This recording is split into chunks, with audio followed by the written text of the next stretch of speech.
নমরুদ সাইয়েদনা ইব্রাহিমকে ডেকে পাঠালেন।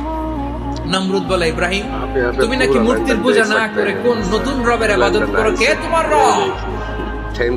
সাইয়েদনা ইব্রাহিম বললেন, আমি এমন রবের ইবাদত করি যিনি জীবন দেন, যিনি মৃত্যু দেন। নমরুদ বলে, তাই নাকি? আমিও তো জীবন দেই, আমিও তো মৃত্যু দেই।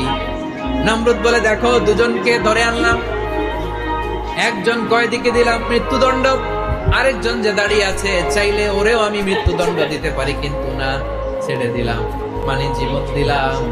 দেখো ইব্রাহিম, তোমার চোখের সামনে একজনকে মৃত্যু দিলাম, আরেকজনকে জীবন দিলাম। আল্লাহর খালিল ইব্রাহিম বললেন, নমরুদ বুঝলাম তুমি জীবন দাও মৃত্যু দাও দেখলাম, আমার আল্লাহ প্রতিদিন সকালবেলা পূর্ব দিক থেকে উদিত করা সূর্যটাকে পশ্চিম দিকে বিকেলে তিনি ডুবিয়ে দেন। তুমি যদি পারো ওই সূর্যটাকে পশ্চিম দিক থেকে উদিত করে পূর্ব দিকে ডুবিয়ে দাও। নমরুদ তেলে বেগুনে